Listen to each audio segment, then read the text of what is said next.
Takže tady kolega nám vidíme, demonstruje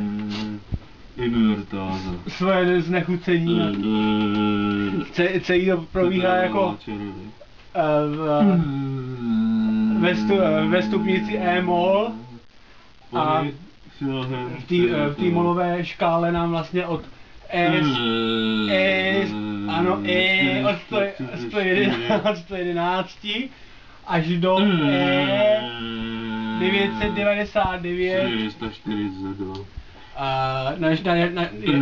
nám reprodukuje jeho nával nad tím. Protože vlastně ty konzervanty vlastně pektiny. Ano, ty konzervanty to se neodehrává jenom na úrovni té fyzické stravy samozřejmě, ale ty konzervanty fungují i po té stránce na té úrovni té duševní stravy. Tak a teď přejdeme teda k závěru. Mám někdo ještě, to je část dotazy, takže chtěl by se někdo něco zeptat. No taky jsme čekali. Taky můžete dostat tu naklad. Dostanete nakládačku, ale nedostanete jenom tak. Prosím, tady moment. My se vás musíme pán takový maskulinní typ, tak já si vyberu typ. Výborně. Nakládačky, vy přistupte tady k rozdělení nakládaček. Tak vám nepravidelný typ hlavy, vám by se hodila tohle, takže to je číslo.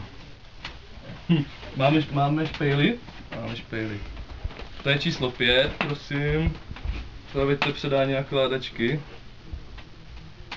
Ukažte. Protáhneme ji s horníkem. Číslo 5, ne 6.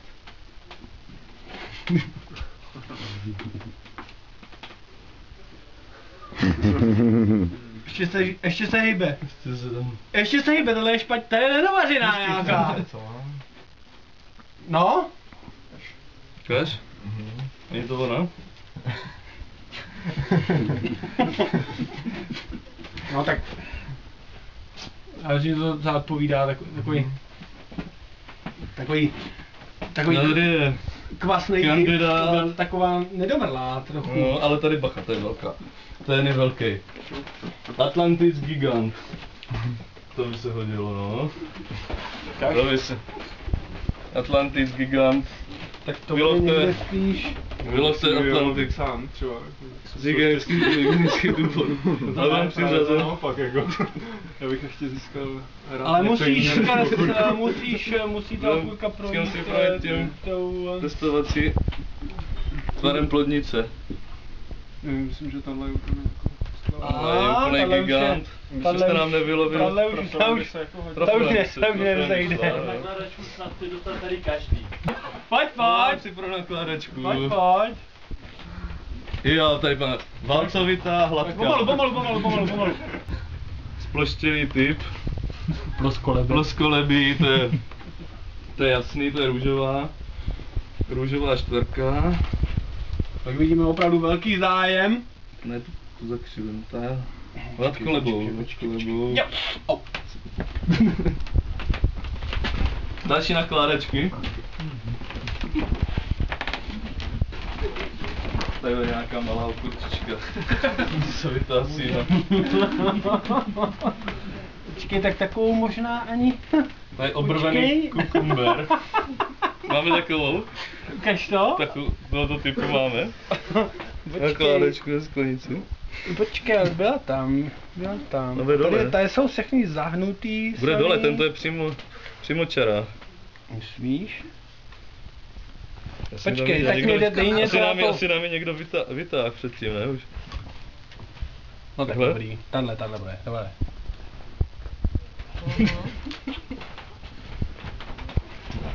Kterou si mám vzít? Hybridní, poloplazivá. Poloplazivou hybridku. No tak, děkuju.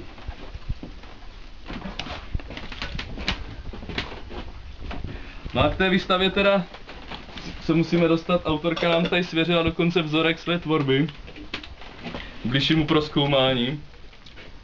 Takže bychom pomalu mohli přejít do... Abych navrhoval, aby jsme opravdu přepnuli, my potřebujeme noční vidění, režim nočního vidění, takže jestli můžu poprosit o zhasnutí světelných zdrojů. A my jsme tím nočním viděním se podíváme hloub do té problematiky. Přesně tak. Co nám tady vlastně autorka připravila za výstavu. Takže zapneme noční vidění. Přicházíme do režimu. Načneme vzorek z tvorby. Proto, aby jsme se cítili lépe do těch hlařenin, tak jsme si nasadili hustý dioptrický nálev.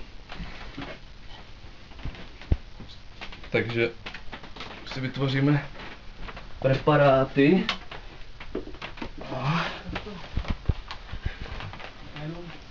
Zaběhnu zpět, zanoříme se ještě hlouběji do celého problému.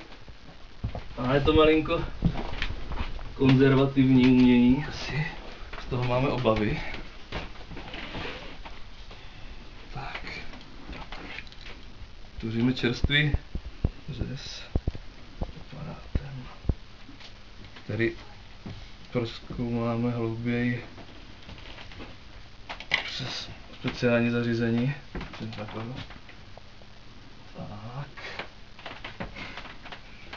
My vlastně v podstatě ten knihomol vlastně to zná, to má zjištěný, že ta okurka dělá, jako na ty oči působí veskrze blahodárně, že jo. A na rozdíl od těch knížek, které způsobují právě ten zelený zákal, tak ty okurky působí léčivě. Takže se podíváme, co tam můžeme očekávat za kulturu tady od autorky, jaké kultury se dopustila a jestli přímo není přímo... Já tam vidím nějakou nálevnou, jako kulturu nějakého nálevníka, nebo něco takového zatím cítím jako... Já bych to viděl hodně multikulturně. Tam kultury, které způsobují rozklad formy, což můžeme vidět i tady v těch zavařeninách určitě. Rozkládající se bakterie. Co tam vidíte vy? No, já vlastně po tak krátké terapii vlastně nejsem schopen ještě tak rychle určit o jakou kulturu. No, každopádně tam probíhá určitě vlastně mohlo jednat. Typ uměleckého kvašení zatím. A pokud to nebude teda úplná hniloba. Možná,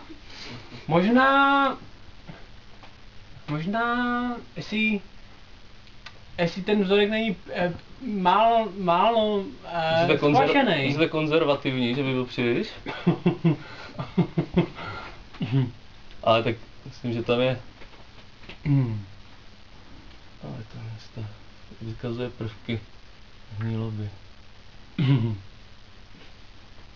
A to ještě k tomu nějaký další poznatky? Já si myslím v podstatě, Já jsem docela spokojený, viděl bych to na... Teďka by se mně líbilo tak při představu, kdyby se tady objevil, kdyby vystoupil někdo z konzervy třeba.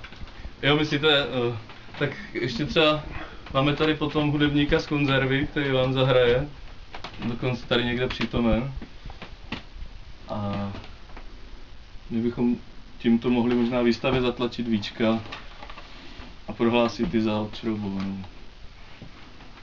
Už to nebudeme šroubovat, už...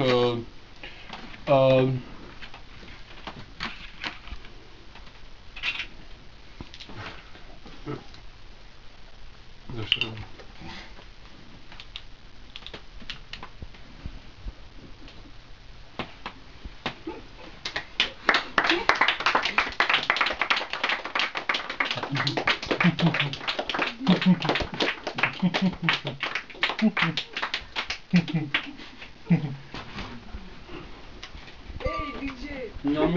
Viol Analytics.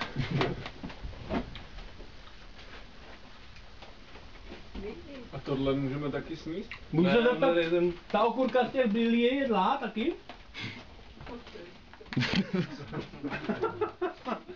Tady tohle je k dispozici, jo? To je parád. No, já jsem